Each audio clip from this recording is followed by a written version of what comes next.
नमस्ते, आदाब, सत श्री अकाल। So we are back with another session of RTP discussion. So मैं यही करूंगा एवरीडे बेसिस पे ऑलमोस्ट एक दो क्वेश्चंस आरटीपी के डिस्कस करते रहूंगा सो दैट आप लोग के ऊपर भी बर्डन ना आए एंड स्मूथली ये पूरा हो जाए। बिकॉज आई डोंट वांट कि 10 के 10 लेक्चर में एक साथ रिकॉर्ड करूं एंड देन फिर आप लोग को दूं, बिकॉज वो देख भी नहीं पाओगे, उतना कंसंट्रेशन लेवल भी नहीं रहेगा and then you know it should not become a burden. So ये एक एक दो करके देखते रहेंगे, आप लोग को भी लगेगा कि हाँ भाई चलो आज कुछ हो गया एंड ओवरऑल बेटर रहेगा। सो आज अपन डिस्कस करने वाले हैं question number 1 and question number 4।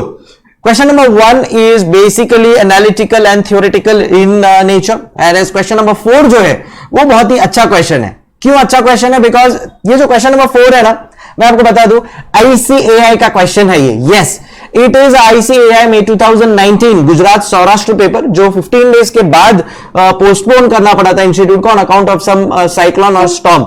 वहां से ये पिक्ड अप क्वेश्चन है, इंस्टीट्यूट ने ये जो लिया है एंड उन्होंने क्या किया है इस क्वेश्चन में बहुत ही सुपर चीज की है that they have combined 3 chapters. देखो न्यू सिलेबस का ये चीज बहुत अच्छा है, एक क्वेश्चन एक चैप्टर से आएगा ऐसा नहीं है, there will be multiple chapters which will make one question. So यहां पे प्राइमरी फोकस है चैप्टर नंबर 2 के थियोरी ऑफ कॉन्स्ट्रेंट्स के ऊपर। सो वो एक प्रैक्टिकल एस्पेक्ट है, वो प्रैक्टिकल एस्पेक्ट से कुछ एनालिटिकल थियोरी बनती है which they bifurcated through chapter 7 pricing decision and chapter 4 cost management techniques. So ये तीनों का combination chapter number 2 modern business environment, उसका कॉन्सेप्ट थियोरी ऑफ कॉन्स्ट्रेंट्स है। सेकेंड जो कॉन्सेप्ट लिया है प्राइसिंग पॉलिसी का है एंड थर्ड जो कॉन्सेप्ट लिया है उन्होंने वो लिया है चैप्टर 4 कॉस्ट मैनेजमेंट टेक्निक्स का relating to life cycle costing. So तीनों को कंबाइन करके अपने को सॉल्व करना है। Let's start reading with the question and immediately अपन लोग उसको डिस्कस करके we will get it done and dusted. तो चलो let's come to the question. Yes,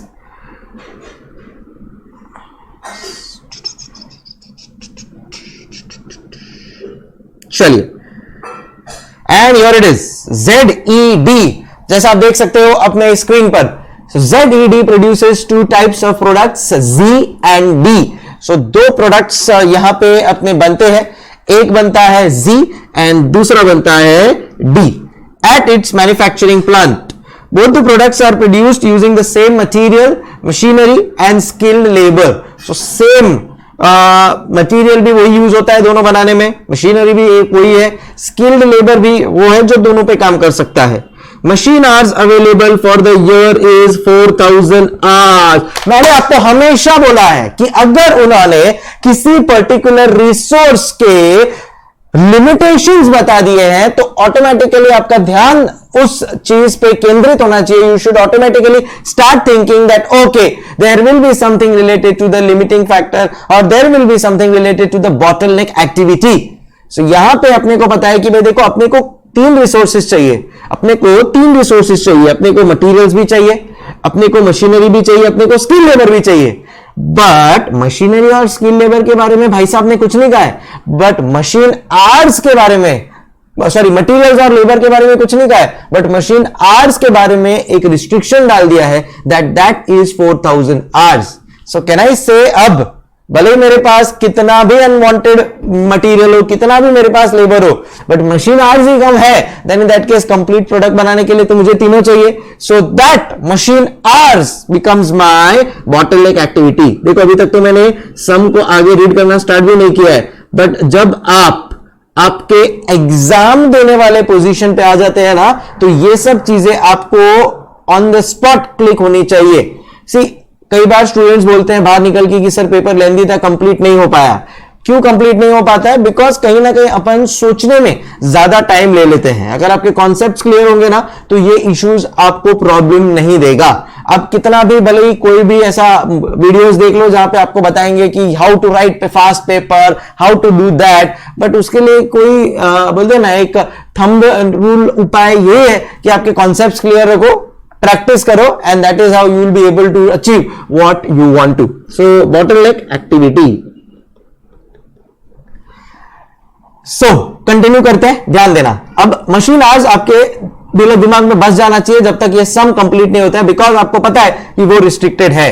मतलब वो रिस्ट्रिक्शन की वजह से मेरा Z और D का आउटपुट प्रोडक्शन जो है कहीं ना कहीं उसको मेरे को ध्यान में रखना है। I continue.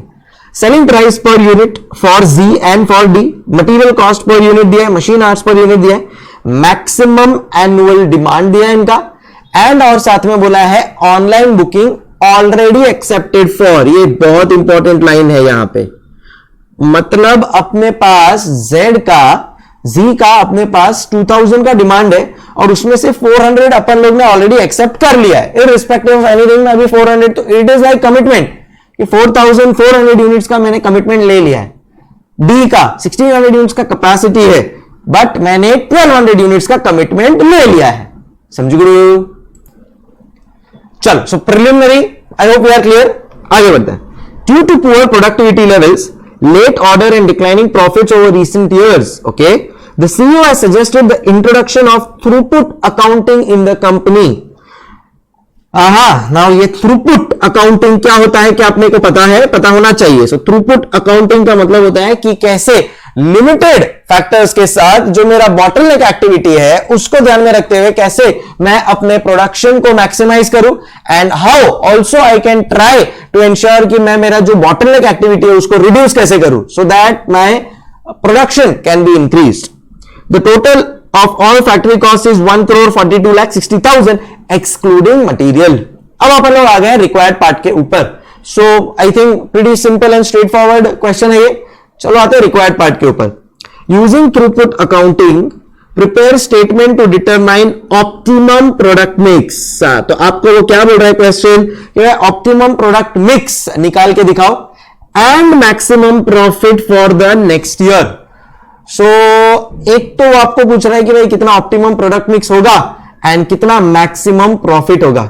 Second required part, calculate the amount of profit loss due to acceptance of online booking of the products.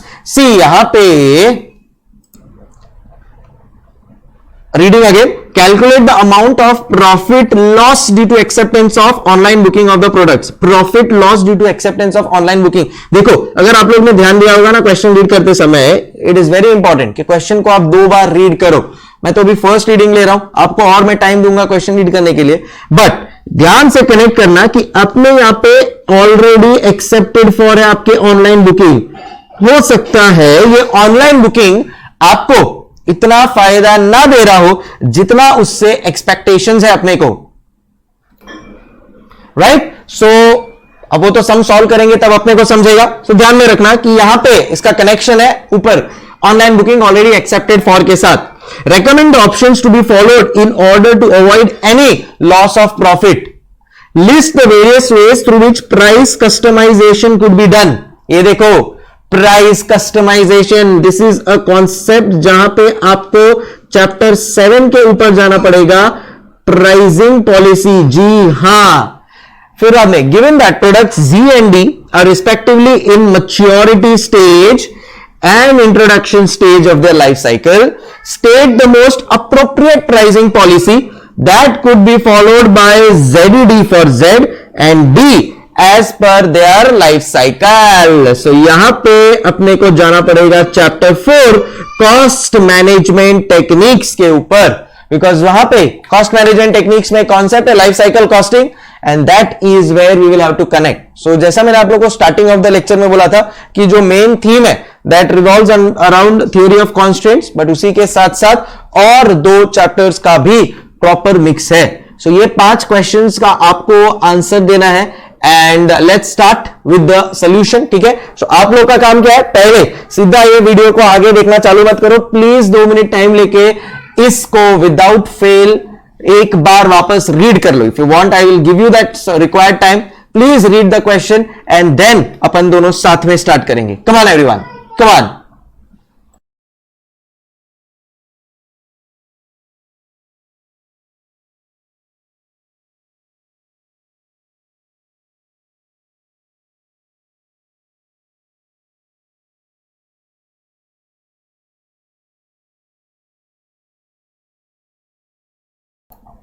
चलो लेट्स स्टार्ट नाउ। आप लोग को क्वेश्चन पढ़ने के लिए और टाइम चाहिए, आप वीडियो पॉज करके देख सकते हो। I will go ahead. तो सबसे पहले अपने को यहां पे क्या करना है, आइए देखते हैं। सो क्वेश्चन नंबर 4, कंपनी का नाम है ZED लिमिटेड, कंपनी का नाम है ZED लिमिटेड, ठीक है। चलो सो अब एक अपना बॉटलनेक एक्टिविटी अपने को दिखा था इधर, कौन था वो बॉटलनेक एक्टिविटी, बोलो बोलो चल चल, करेक्ट, कैन आई से मेरा जो मशीन आवर्स है वो मेरे लिए एक बॉटलनेक एक्टिविटी है। तो लेट्स सी क्या मेरा एक्चुअली बॉटलनेक एक्टिविटी वो लिमिटेड है, नहीं है। सो एक अपन लोग इधर स्टेटमेंट बना लेते हैं, statement showing utilisation of machine hours, utilisation of machine hours, कि भाई देखे तो सही कि यार इतना मशीन आवर्स के लिए अपन लोग बोल रहे हैं, वो सच्ची में लिमिटेड है क्या। मतलब मैं बोलता अभी तक तो मेरा सम स्टार्ट नहीं हुआ है, अभी तो ये खाली एक प्रिलिमिनरी बिगिनिंग है, प्रीकर्सर है, प्रीव्यू है ये ऑफ माय सम। सो मैं बोलूंगा कि यार देखो मेरे पास दो प्रोडक्ट है, एक है प्रोडक्ट Z और एक है प्रोडक्ट D, बराबर है।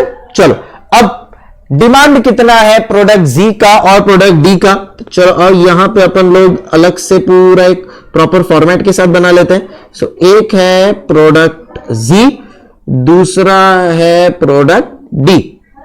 अब आप मेरे को बताएंगे कि कितना यूनिट्स का डिमांड है।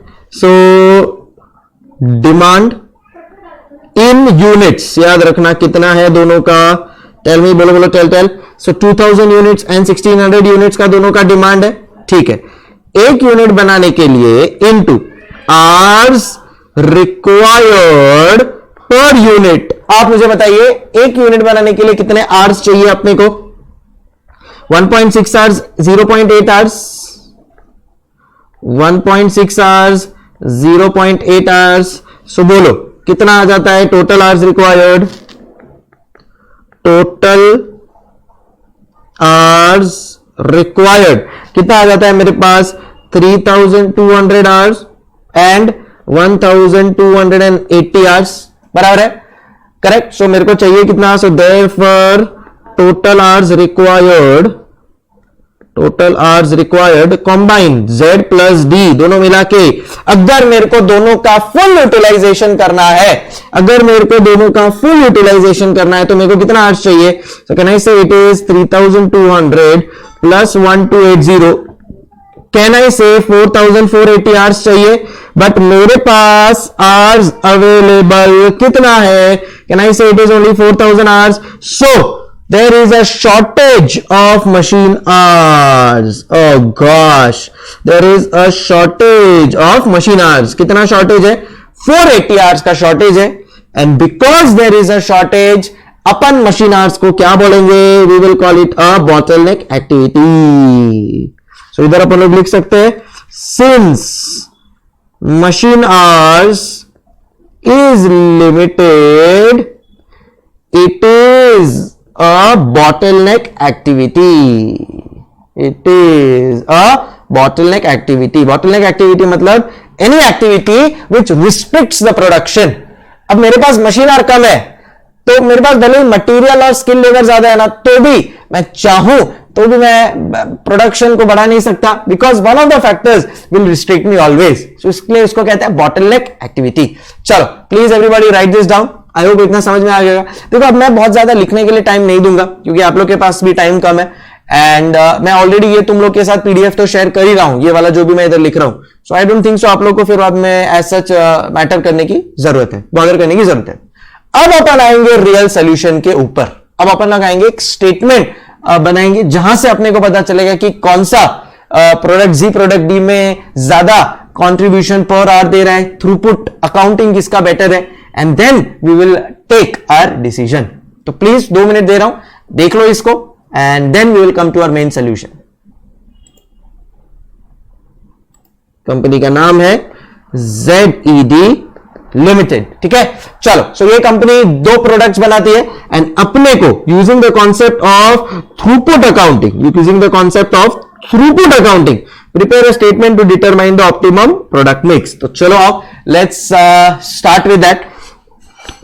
statement to rank products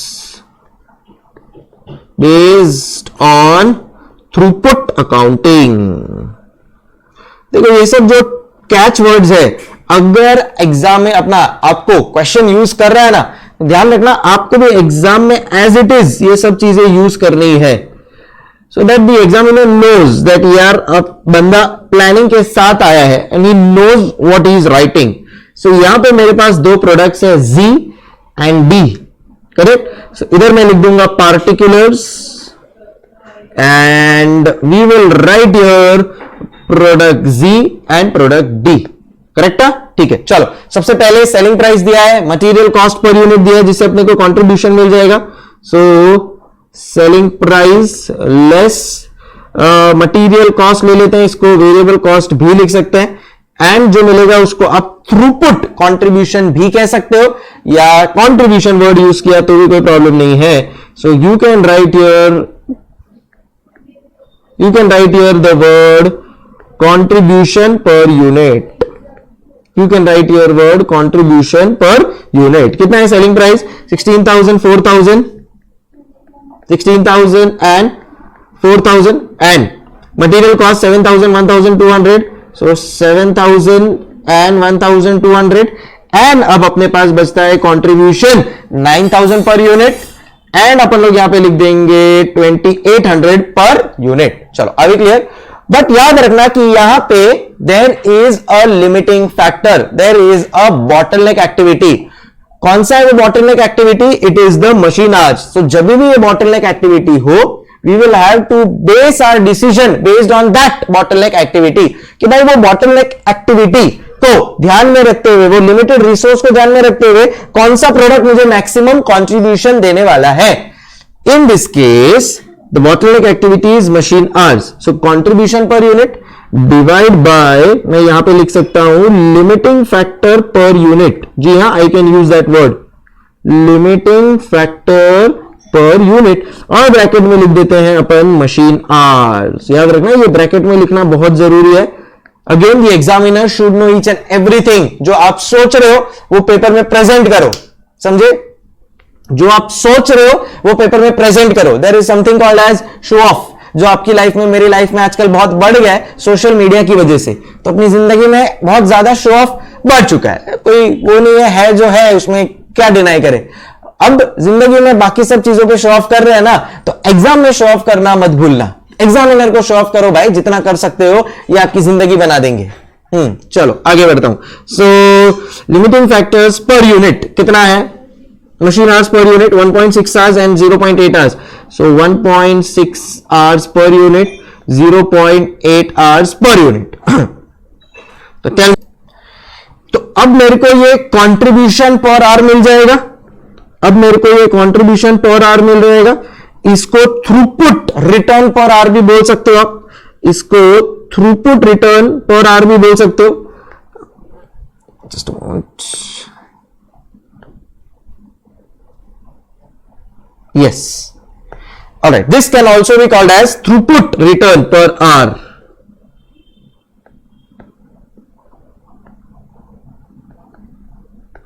क्या बोलते हैं इसको? थ्रूपुट रिटर्न पर आवर। चलो आइए, so tell me 9,000 divide by 1.6 hours per unit कितना आता है? कंट्रीब्यूशन पर आवर कितना आता है? रुपीज, कौन कैलकुलेटर्स? So 9,000 डिवाइड बाय 1.6, मतलब एक घंटे में अपने को Z रुपीज 5625 कमा के देगा, एंड Z2 कितना कमा के देगा रे भाई? डिवाइड बाय 0.8, सो अपने को Z रुपीज 3,500 पर आवर अपने को वो कमा के देगा। Are you understanding? करेक्ट। चलो, सो आइडियली यहां पे अपन लोग रैंक दे सकते हैं, आइडियली अपन लोग यहां पे रैंक दे सकते हैं कंट्रीब्यूशन पर आवर यूज करके। सो माय सजेशन यहां पे रैंक दे दो, बट इंस्टीट्यूट है ना, इंस्टीट्यूट ने एक चीज एडिशनली बोली है, वो बोलते हैं कि आप फाइंड करो, और किससे फाइंड करो? Using throughput accounting, prepare a statement to determine blah blah blah. So अब वो बोल रहा है अगर थ्रूपुट अकाउंटिंग, तो अपने को थ्रूपुट अकाउंटिंग यूज करना पड़ेगा, कंपल्शन नहीं है। फ्रैंकली स्पीकिंग यहां से आपको जो रैंक आएगा ना, rank Z, I mean product Z को आप फर्स्ट रैंक दोगे, प्रोडक्ट D को आप सेकंड रैंक दोगे। यही रैंक आएगा थ्रूपुट अकाउंटिंग के बाद भी, बट बिकॉज इंस्टीट्यूट ने वो वर्ड यूज कर लिया है ना, तो अपने को उनका मान रखना पड़ेगा। सो अपने पास थ्रूपुट रिटर्न पर आ गया, आर आ गया। अब अपन क्या कर सकते हैं, फाइंड करेंगे अपन लोग अभी कि अपना फैक्ट्री कॉस्ट पर आर कितना है। सर वो कैसे मिलेगा, कम हियर, यहां पे देखो क्या लिखा है, the total of all factory cost is 1,42,60,000, बराबर है। सो अगर मेरा factory cost, total factory cost is equal to 1,42,60,000, ये मेरा फैक्ट्री कॉस्ट है। अगर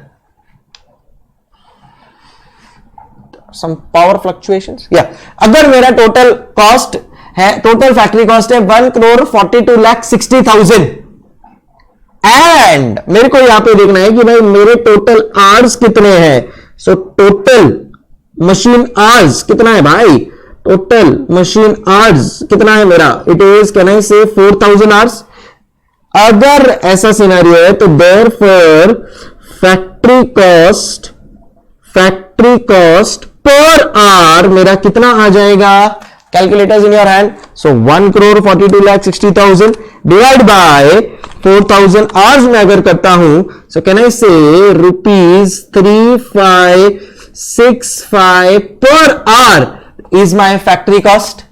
समझ में आ गया। सो देखो अब अपने को टीए रेशियो कैसे फाइंड करते हैं अपन लोग, throughput accounting ratio, because ICAI ने बोला अपन लोग उसको यूज करेंगे। तो टीए रेशियो कैसे फाइंड करते हैं, अपन बोलेंगे कंट्रीब्यूशन पर आवर है अपने पास, divide by factory cost per hour, divide by factory cost per hour. बोलो फैक्ट्री कॉस्ट पर आवर कितना है, can I say it is ₹3,565, it is ₹3,565। So इससे मुझे पता चल जाएगा कि मेरा टीए रेशियो वो 1 घंटे में कितना मुझे एडिशनल बेनिफिट मिल रहा है वो मुझे मिल जाएगा। So this will be called as now the TA ratio, throughput accounting ratio, जो टर्मिनोलॉजी में आईसीएआई को चाहिए था वो अपन ने दे दिया है। सो अगर मैं इसको ए लिखता हूं और इसको मैं बी लिखता हूं तो TA ratio is nothing but A divide by B. So 5,625 divide by 3,565, so ये आ जाता है मेरा 1.58 एंड 3,500 डिवाइड बाय 3,565 ये आ जाता है मेरा 0.98। So definitely higher the TA ratio, higher the rank. So I will say कि भाई प्रोडक्ट जी को प्रायोरिटी दो एंड प्रोडक्ट डी को सेकेंड प्रायोरिटी दो। अगर टाइम बच रहा है तो डी बनाओ, बट प्रायोरिटी पे आपको प्रोडक्ट जी पहले पूरा बनाना चाहिए, फिर ही प्रोडक्ट डी बनाओ। Are we absolutely clear. So बहुत ही इंपॉर्टेंट स्टेटमेंट था अपने लिए कि बेस्ड ऑन दिस अपन लोग ने रैंकिंग दिया है। अब ये स्टेटमेंट को यूज करके जो क्वेश्चन का फर्स्ट पार्ट है वो सॉल्व करना है अपने को, which is determine the optimum production mix. अगर मैं ऑप्टिमम प्रोडक्ट मिक्स की बात करूं तो इन्होंने बोला है कि भाई देखो पहले 400 यूनिट जो ऑलरेडी ऑर्डर एक्सेप्टेड है उसको अदा करो, सेकेंड 1200 यूनिट जो ऑलरेडी एक्सेप्टेड है उसको अदा करो, फिर बाद में जो रिमेनिंग है that is very to do. तो आपको ये 400 यूनिट्स एंड 200 यूनिट्स तो आपको पहले सेटिस्फाई करना है, फिर जो बैलेंसिंग आएगा उसके लिए आपको ये रैंकिंग को यूज करना है। Again I am telling you there is already a commitment of orders for product G and product D. तो पहले आपको उनको फेवर देना है जिसका कमिटमेंट आप ऑलरेडी ले चुके हो। वो कमिटमेंट खत्म हो जाता है, उसके बाद आप देखेंगे कि आपके पास अभी भी कितने आवर्स बच रहे हैं, और वो आवर्स जो बच रहे हैं उसमें मैं प्रायोरिटी पहले जी को दूंगा और फिर डी को दूंगा। I hope I am absolutely clear, कोई डाउट नहीं रहना चाहिए अब आपका यहां पे, ठीक है। So if you are clear can I move on. Clear हो गया? आप लोग वीडियो पॉज करके ये कॉपी कर लेना, कोई टेंशन नहीं है, ये मैं शेयर भी कर दूंगा तो आप लोग वहां से डाउनलोड करके भी देख सकते हो। So let's not waste our time in that, ठीक है। तो अब मैं कहानी को अगर आगे बढ़ाता हूं तो मैं इधर बनाता हूं ऑप्टिमम प्रोडक्शन प्लान। मैं इधर बनाऊंगा ऑप्टिमम प्रोडक्शन प्लान। सो क्या होगा मेरा ये ऑप्टिमम प्रोडक्शन प्लान? तो सबसे पहले मैं इधर एक ना ब्रैकेट में एक लिख देता हूं, first owner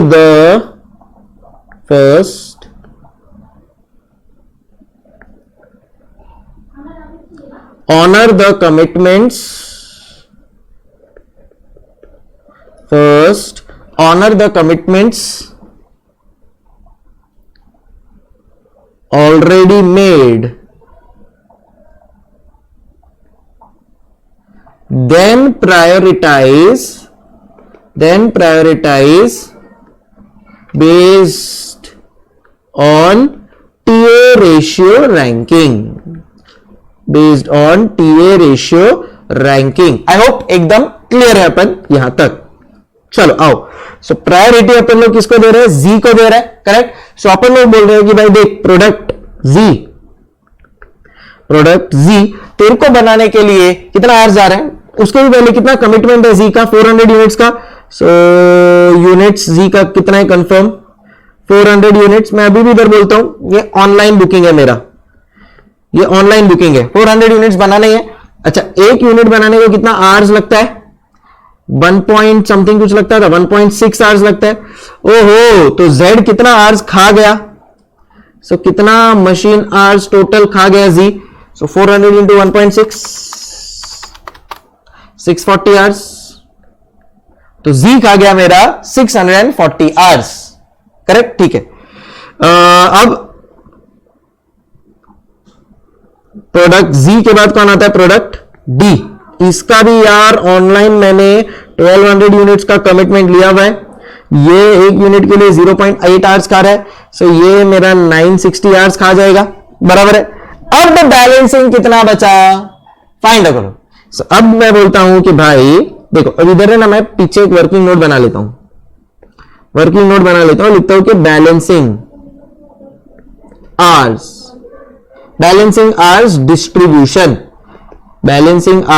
distribution. So I will say that total hours मेरे पास है 4000, total hours available 4000 hours. उसमें से Z पहले खा गया 640 hours, D खा गया 960 hours. तो बचा कितना? बराबर ना, करेक्ट. सो 640 प्लस 960, 1600 माइनस 4000, सो आता है 2400 आवर्स बैलेंस. चलो, और Z कैन आई से 2000 यूनिट्स बना सकता है, उसमें से उसने 400 यूनिट्स का कमिटमेंट पूरा कर दिया है. तो अब उसके पास कितना यूनिट्स बचता है? अब उसके पास बचता है 1600 यूनिट्स. सही जा रहा हूं कि नहीं? उसके पास बचता है 1600 यूनिट्स. किधर गए? हाँ, 2000 यूनिट्स. उसके पास अब बचता है 1600 यूनिट्स. सो ये 1600 यूनिट्स बनाने के लिए मेरे को चाहिए 1.6 आवर्स पर यूनिट. देखते हैं मेरे पास आवर्स कितना है.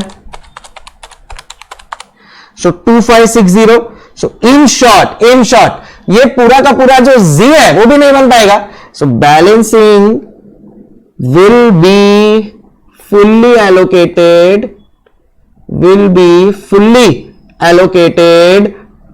to प्रोडक्ट Z के पास क्यों गए? Ranking, priority of ranking. Wordings देखो इधर, prioritise based on TA ratio ranking.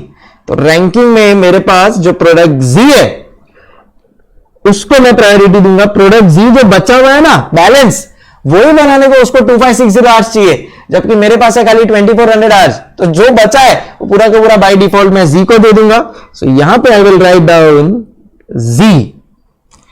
Units कितना बनेगा ये मेरा यहां पे? सो मैं बोलूंगा देखो 2400 आवर्स है, एक यूनिट बनाने को 1.6 आवर्स लगता है. सो 2400 डिवाइड बाय 1.6, इधर बचते हैं मेरे पास 1500 यूनिट्स. हो गया? So I think pretty clear now. Hours per unit 1.6 hours, 2400 hours ले लिया. एंड अब अपना हो गया है टोटल 4000 आवर्स। ये हो गया मेरा ऑप्टिमम प्रोडक्शन मिक्स। अब इसमें अपने को क्या वैल्यू वाइज भी फाइंड करना होगा, करेक्ट, क्योंकि अपने को लोग ने बोला है प्रॉफिट भी फाइंड करो। सो एक आर पे अपने को कितना मिल रहा है, एक आर पे Z अपने को 5625 दे रहा है और D 3500 दे रहा है। So let's multiply that here.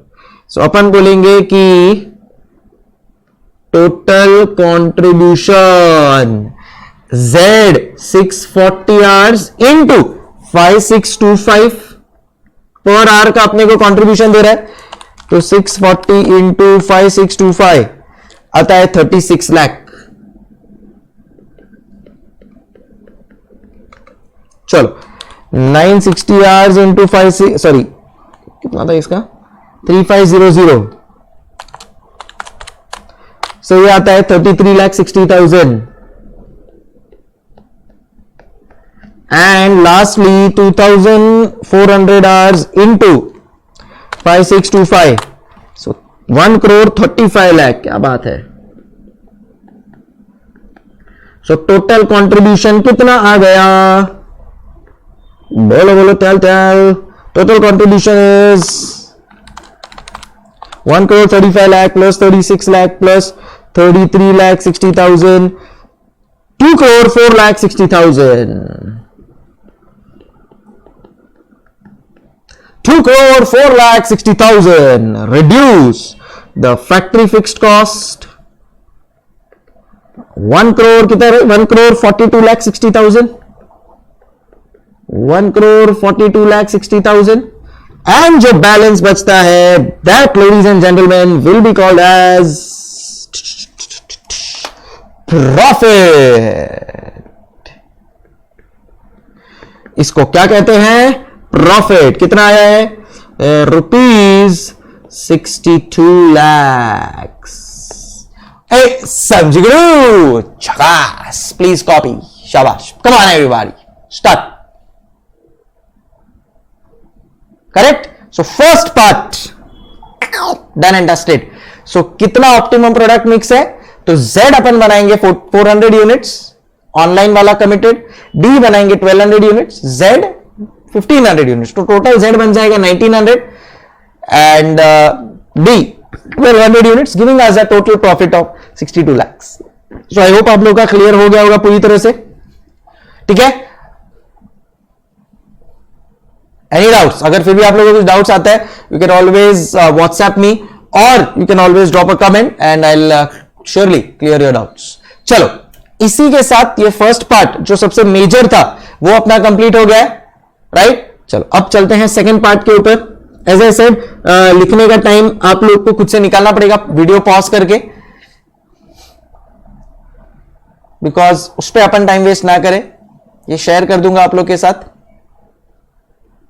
Logically clear है। खाली वीडियो देख के कुछ नहीं होगा, कभी नहीं होगा जिंदगी में। कितना भी मैं अच्छा पढ़ा लूं, तो कितना भी तुम अच्छा समझ जाओ, खाली वीडियो देख के कुछ नहीं होगा जब तक खुद सॉल्व नहीं करोगे ना, ठीक है। अंडरस्टैंडिंग आ गया, खुद से सॉल्व तो करना ही पड़ेगा उसका। There is no substitute for practice ever in this world.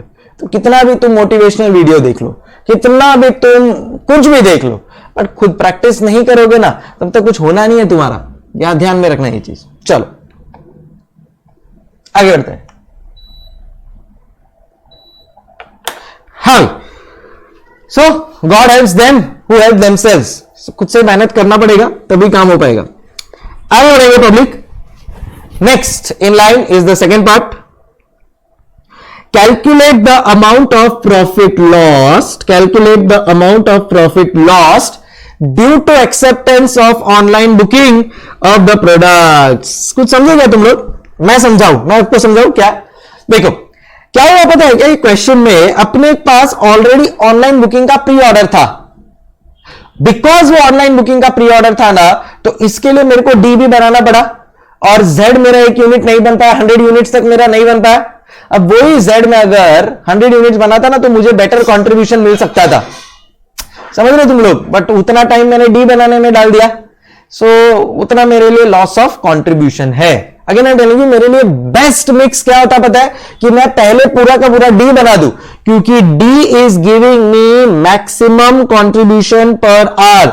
D का टीओ रेशियो मैक्सिमम है, तो मेरे को आइडियली पूरा का पूरा 2000 यूनिट्स पहले डी का बनाना है, फिर जेड का बनाना है, फिर मैं डी के ऊपर आऊंगा, बट मैं ऐसा कर नहीं पाया, and that is the reason ये जो प्रॉफिट है वो एकदम मैक्सिमम प्रॉफिट नहीं है। I can still earn more. कितना, आइए देखते हैं। तो चलो अब फाइंड करेंगे कि क्या फर्क पड़ता अगर अपन लोग ने पहले Z को प्रायोरिटी दे दिया होता। तो देखिए, इसको सॉल्व करने के दो तरीके हैं, एक है डायरेक्ट मेथड, एक है इनडायरेक्ट मेथड। मैं आपको दोनों मेथड बता दूंगा। इंस्टीट्यूट ने अपने आरटीपी में इसको इनडायरेक्ट मेथड से सॉल्व किया है। I will show you both the method. क्या सर हम डायरेक्ट मेथड यूज कर सकते हैं? 100%।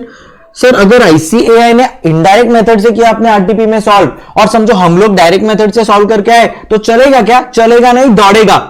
Institute has no right to cut the marks if your steps are correct and your logic is correct. No right whatsoever. एक mark भी नहीं cut सकता steps और लॉजिक करेक्ट हो तो। ऐसा कहीं नहीं लिखा है कि आपको इंस्टीट्यूट के जैसे ही एज इट इज सॉल्व करके आना है। Absolutely no. I hope I am very clear. दिमाग में ये बात बिठा दो सब सब्जेक्ट्स के लिए, 8 सब्जेक्ट्स के लिए ये चीज मैं बोल रहा हूं। लॉजिकल इंटरप्रिटेशन करेक्ट है और सीक्वेंसिंग आपका जो थॉट प्रोसेस है वो करेक्ट है, you will get full marks irrespective. It does not match as it is with ICAI's own suggested.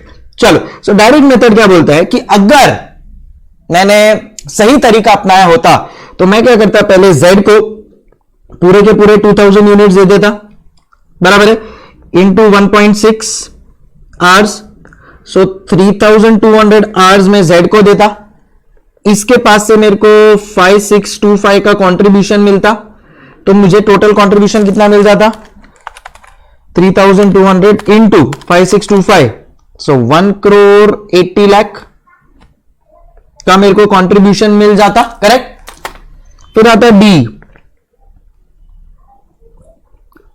D 800 hours into 3500 per hour का कंट्रीब्यूशन यहां पे आता, सो 800 इंटू 3500, सो इधर मेरे को मिलता 28 lakh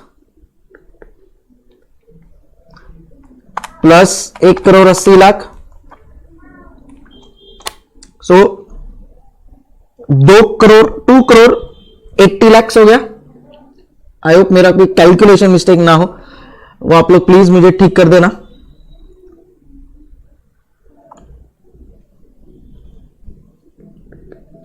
correct. Less fixed cost कितना है? 1 crore 42,60,000, so less 1 crore 42,60,000 and मेरे पास बच जाता 65,40,000। This is the max profit जो मैं अर्न कर सकता हूं, बराबर है। बट लास्ट टाइम एक प्रोडक्ट मिक्स के वजह से मैंने कितना अर्न किया? So profit earn as per 1 कितना अर्न किया? 62 लाख। सो कैन आई से 3,40,000, 3,40,000 ये क्या है मेरा additional profit that I could have earn, या प्रॉफिट लॉस्ट जो इंस्टीट्यूट वर्ड यूज कर रही है। इंस्टीट्यूट क्या वर्ड यूज कर रही है? Amount of profit lost. तो लो भाई, उनकी लैंग्वेज में उनको थोप दो, अमाउंट ऑफ प्रॉफिट लॉस। समझ गए बराबर ना? क्योंकि देखो लास्ट टाइम में भी मैंने ना 1900 यूनिट्स बना लिया था। इधर देखो 400 यूनिट्स प्लस 1500 यूनिट्स, 1900 यूनिट्स बना लिया था। बट 100 यूनिट्स और अगर मैं Z का बना लेता ना, तो मेरा ओवरऑल प्रॉफिट 3,40,000 से बढ़ जाता। तो ये तो हुआ डायरेक्ट मेथड। इनडायरेक्ट मेथड क्या बोलता है कि देखो आपका जो प्रॉब्लम है वो खाली वो 100 यूनिट्स का है, बराबर है। तो आपने फिलहाल 100 यूनिट्स में अगर आप 100 यूनिट्स Z का बनाते तो 1.6 आवर्स मतलब टोटल 1600 आवर्स का जो गेम है, सॉरी 160 आवर्स का जो गेम है, वो 160 आवर्स अपन लोग क्या करते हैं? अपन लोग Z को देते।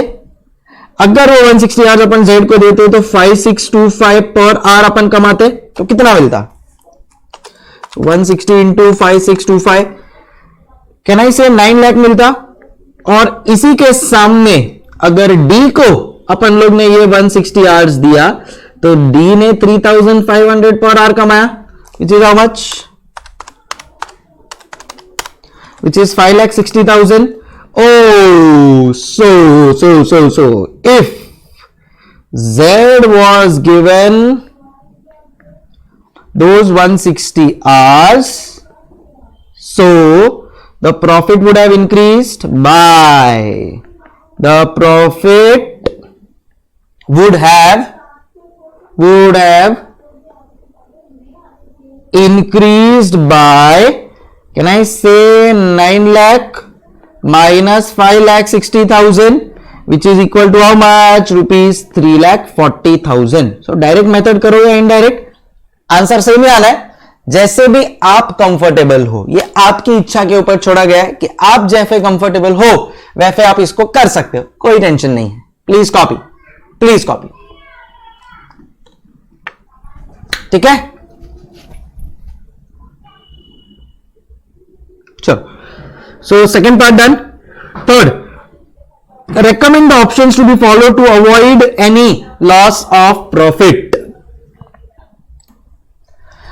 तो देखो अब क्या हो रहा है, अपने पास दो प्रोडक्ट है Z और D, ठीक है। इसका मैं खाली आपको एक एक्सप्लेनेशन दे देता हूं, जो उसका थियरी पार्ट है वो अपन रीड कर लेंगे, बट एक्सप्लेनेशन देते हैं। तो वो लोग क्या बोल रहे हैं कि भाई क्या बेस्ट तरीका है कि आप कोई भी लॉस ऑफ प्रॉफिट ना हो।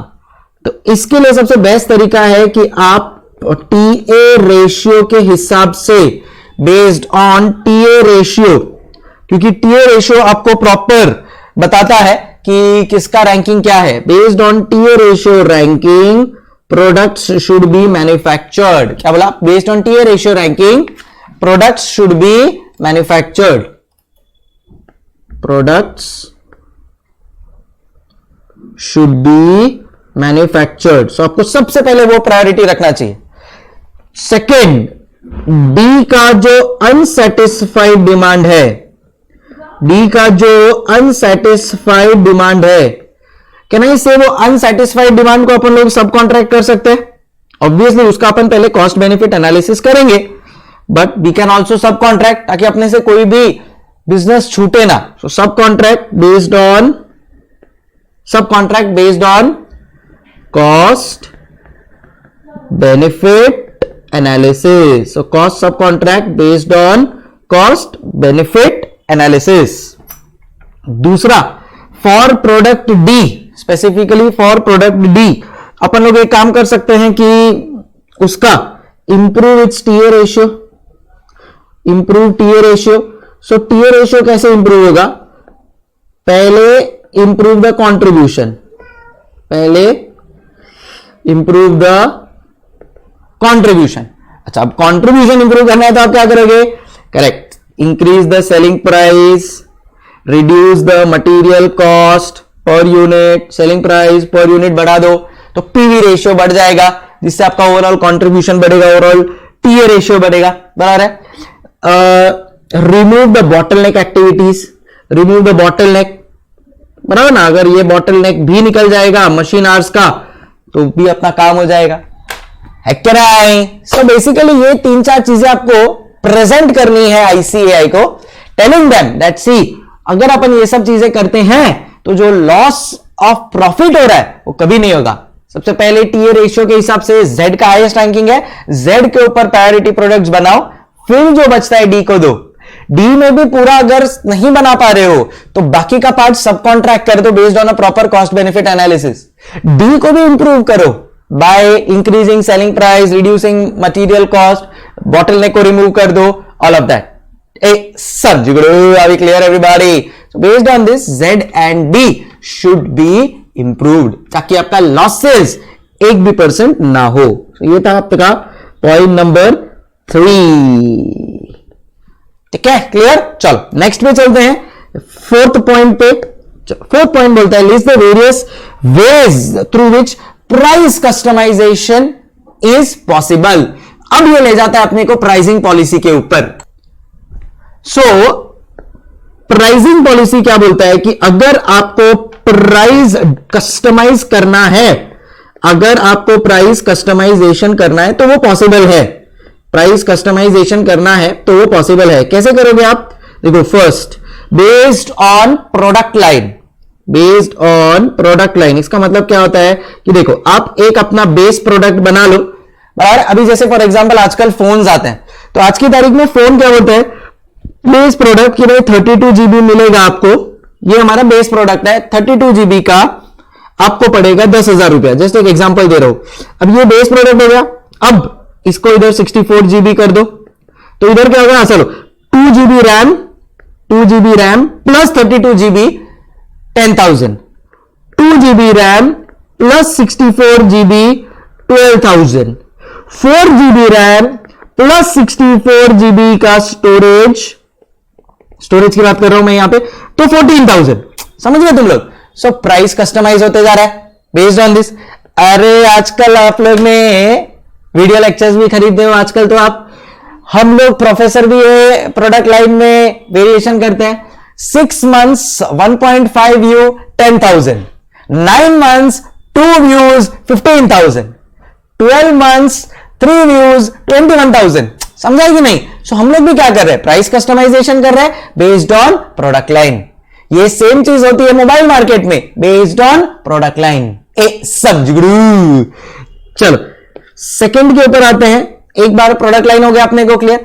सेकंड जो मेरा पॉइंट है वो है customers past behaviour, customers past behaviour. इसका मतलब समझो आपको लग रहा है कि यार कोई कस्टमर है जो आपका एकदम टाइम टू टाइम पेमेंट करता है, जिसका टाइमली पेमेंट हो, देन इन दैट केस उसके लिए आप कुछ स्पेशल डिस्काउंट या कुछ ऑफर कर सकते हो कि भाई ठीक है, तू टाइमली पेमेंट करता है, तू सही जा रहा है, तेरे साथ अपने को कोई तकलीफ नहीं है। समझ रहे हो? So timely payment, customers past behaviour, this is just an example. आपको कुछ और लग रहा है, आप वैसा भी दिमाग में लाके डाल सकते हो। सो ये सेकंड पॉइंट हो गया मेरा based on customer behaviour. Third based on demographic. So based on demographic सबसे बेस्ट एग्जांपल है जो आजकल बैंक्स देती है से सीनियर सिटीजन्स को। आप लोगों को पता होगा बहुत सारी जगह पे होता है, सीनियर सिटीजन्स को ज्यादा इंटरेस्ट मिलता है। कई बार बहुत जगहों पे चिल्ड्रन के लिए रेट्स अलग होते हैं, राइट। डेमोग्राफिक्स, कई बार मिलिट्री पर्सनल जो है उनको आप बेनिफिट कई बार देते हो। फॉर एग्जांपल मुझे कभी पेन ड्राइव सेल करना है और कोई मुझे बोलता है कि sir I am from a military background, then in that case I try to give them the maximum benefit, maximum concession possible. So based on demographics. And last एक आप पॉइंट यहां पे लिख सकते हो based on time differential. आप मानोगे नहीं, जस्ट 3 दिन पहले ये टाइम डिफरेंशियल मेरे साथ हुआ। मेरे घर पे मुझे ब्रॉडबैंड सर्विसेज लेनी थी, तो ब्रॉडबैंड वाले ने मुझे आके बोला कि सर आप अगर 1 महीने का ब्रॉडबैंड लेते हो ना तो आपको 1,000 पड़ेगा। सर अगर आप 6 महीने का ब्रॉडबैंड एक साथ लेते हो तो आइडियली तो 1,000 into 6 होना चाहिए, बट सर हम आपको 5,000 में दे देंगे। अरे सर आप अगर 12 मंथ का लेते हो तो आइडियली तो इसके हिसाब से 10,000 होना चाहिए, सर हम आपको 8,000 में दे देंगे। समझो? टाइम डिफरेंशियल, जैसे जैसे द टाइम ड्यूरेशन आप जो तो क्या होता है उससे जो आपको दे रहा है ना, उसको एक अश्योरिटी आ जाता है कि हाँ यार ये मेरा कस्टमर 1 साल के लिए तो बंधा हुआ है, कहीं नहीं जाने वाला है, ये मेरा कस्टमर 1 साल के लिए तो बंधा हुआ है। So, अगर वैसा सिनेरियो होता है then in that case again you can have a different pricing customisation. So वही जो मेरा इधर 1,000 पर मंथ हो रहा था, वही जो मेरा इधर 1,000 पर मंथ हो रहा था, बिकॉज टाइम डिफरेंशियल है तो अब 8,000 डिवाइड बाय 12 काफी कम हो गया है, से 800-900 रुपीज पर मंथ पे आ गया है। Are you understanding guys? So this are the 4 point जो आपको लिखना है। आप एग्जांपल्स भी लिख के देखो, जब आप ऐसा कुछ लिखते हो और आपको एग्जांपल्स याद आते हैं ना, तो आप एग्जांपल लिख कर आओ। मैं एग्जांपल दे ही इसीलिए रहा हूं ताकि आप एग्जाम में लिख के आओ। यस जी हां। So 4 points, product line, customer past behaviour, time differential, based on demographics. Are you clear everybody? Yes और नो? चलो एंड अब चलते हैं 5th पॉइंट के ऊपर, विच इज मस्त सम था ना, बड़ा सम, 10 मार्क का सम था, 10 या 12 मार्क का, and worth the question. Given the product Z is in maturity stage and D is in introduction stage, क्या प्राइसिंग पॉलिसी इनको फॉलो करना चाहिए?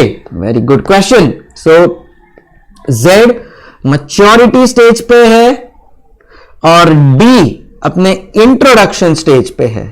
सो देखो मैच्योरिटी स्टेज पे है मतलब कंपटीशन ज्यादा है।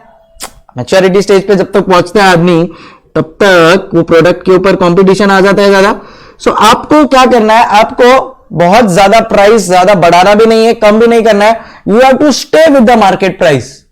तो यहां पे आपका प्राइसिंग पॉलिसी क्या होना चाहिए, stay with the market price. बहुत ज्यादा अपने आगे पीछे नहीं करना है, क्योंकि अपन मैच्योरिटी स्टेज पे ओवर स्मार्टनेस में अपन कहीं डिक्लाइन स्टेज पे ना पहुंच जाए। सो इसके लिए go with the flow, stay with the market price. But हां, अगर अपना इंट्रोडक्शन स्टेज है देन इन दैट केस अपने पास स्कोप है एक्सप्लोर करने का। तो अपन दो चीज देखेंगे, क्या अपना प्रोडक्ट कॉमन है या क्या अपना प्रोडक्ट जनरल है। अगर जनरल या कॉमन प्रोडक्ट है देन इन दैट केस आप यूज कीजिए पेनिट्रेशन पॉलिसी जो जियो ने यूज की थी। पूरी की पूरी पेनिट्रेशन पॉलिसी यूज करके पूरा मार्केट शेयर कैप्चर कर लिया। एंड अगर आपका प्रोडक्ट एकदम यूनिक है, न्यू एंड यूनिक है, देन इन दैट केस आप यूज कर सकते हो स्किमिंग पॉलिसी जो एप्पल आईफोन ने यूज की थी जब उसने अपना आईफोन लॉन्च किया था। सो एप्पल ने जब अपना आईफोन लॉन्च किया था it used this skimming policy, क्योंकि नया प्रोडक्ट मार्केट में यूनिक ऐसा स्मार्टफोन कहीं नहीं है। खा लो जितना मस्का, स्किम द मिल्क जितना आप कर सकते हो। Are we clear everybody? With this we complete question number 4. As I said, a fantastic question and I hope आप लोगों को पूरी तरह से क्लियर हो गया होगा एंड उतना ही मजा आया होगा। चलो थैंक यू। अब आप लोग सोल्यूशन गो थ्रू कर सकते हो आरटीपी का इफ यू वांट। मैंने आप लोगों को पूरा एक्सप्लेनेशन दे ही दिया है। Still if you have time, आपको लगता है नहीं एक बार उधर भी गो थ्रू कर लेते हैं, you can always go through that. चलो ये भी मैं भी एक बार आपको दिखा देता हूं। तो सबसे पहले अपन ने मशीन आवर्स का कैलकुलेशन किया, स्टेटमेंट ऑफ रैंकिंग दिया, करेक्ट था। देन थ्रूपुट, रिटर्न पर hour, ranking, optimum production plan, फिर बेस्ट प्रॉफिट लॉस्ट आप कितना हो रहा है वो, फिर अपना रिकमेंडेशन जो अपने को देना था, करेक्ट राइट। ऑप्शन 1 ऑप्शन 2 था इसमें। देन इधर देखो ये लोग ने ऑप्शन 1 ऑप्शन 2 दिया, अपन लोग ने अपने हिसाब से पूरा उसको एनालाइज किया था, Z को और D को। देन केम प्राइसिंग पॉलिसी वाला question. So based on product line, custom consumer past behaviour, demographic, time differential and then finally जो उसका maturity stage and introduction stage है उसका आंसर। अब इनके सोल्यूशन देखोगे ना इंस्टीट्यूट के सोल्यूशन, तो आपको यार बहुत लंबा लंबा थ्योरी लिखा है। तो सर इतना थ्योरी कहां से याद रहेगा, इतना डिटेल थ्योरी लिखना भी नहीं है, it should be point to point. Institute को थोड़ी ना आंसर देना है, इंस्टीट्यूट को थोड़ी एग्जाम देना है, समझे तुम लोग। इंस्टीट्यूट के लिए तो एक उसको तो जितना वो लिखेगा उतना आपको बेनिफिट होगा और उस हिसाब से आपको अंडरस्टैंडिंग आएगा। एज ए स्टूडेंट आप ये देख के डरो मत कि अरे इतना सारा थ्योरी इंस्टीट्यूट ने लिखा, अपने को भी एज इट इज उतना थ्योरी लिखना पड़ेगा। नो, एग्जाम में आपसे एक्सपेक्टेशन होता है कि आपको जो क्वेश्चन पूछा है उसका पॉइंट टू पॉइंट आंसर दे, साथ में उसका एक छोटा सा एग्जाम्पल दे दे। वी आर थ्रू, इंस्टीट्यूट खुश है उससे। Point to point answer with the logic with the concept, एक एग्जांपल साथ में सपोर्ट करने के लिए हो गया बॉस, अब आपको और कुछ नहीं लिखना है। सो इंस्टीट्यूट के आंसर्स देख के मत डरो एकदम, they will be detailed and that's how it should be. मैं भी अगर इंस्टीट्यूट लेके बैठा हूं, मैं भी अगर मेरी कोई ऑथर बुक है तो मैं एकदम दिल खोल के लिखूंगा, बट आपको एग्जाम लिखना है तो आप भावनाओं में बह मत जाना। Restrict yourself till the time कि आपको लगे कि हाँ मैंने लॉजिक एक्सप्लेन कर दिया है, मैंने कॉन्सेप्ट एक्सप्लेन कर दिया है, मैंने एक एग्जांपल दे दिया है, your examiner is happy, full marks, समझगुरु। चलो इसी के साथ कंप्लीट होता है अपना ये question number 4 based on theory of constraints, pricing policy and life cycle costing. Brilliant sum, thank you so much. चलो अब आपको नेक्स्ट पार्ट में मिलेगा क्वेश्चन नंबर 1। सो ये अपन लोग ने अभी क्वेश्चन नंबर 4 डिस्कस किया है। नेक्स्ट पार्ट में we will discuss question number 1। तब तक के लिए हंसता रहा, कीप स्माइलिंग। ऐसे ही मैं छोटे छोटे एक दो क्वेश्चंस के वीडियोस लाके आपको दे रहूंगा सो दैट आप भी कनेक्टेड रहे एंड ज्यादा टाइम भी ना लगे। Take care, keep smiling.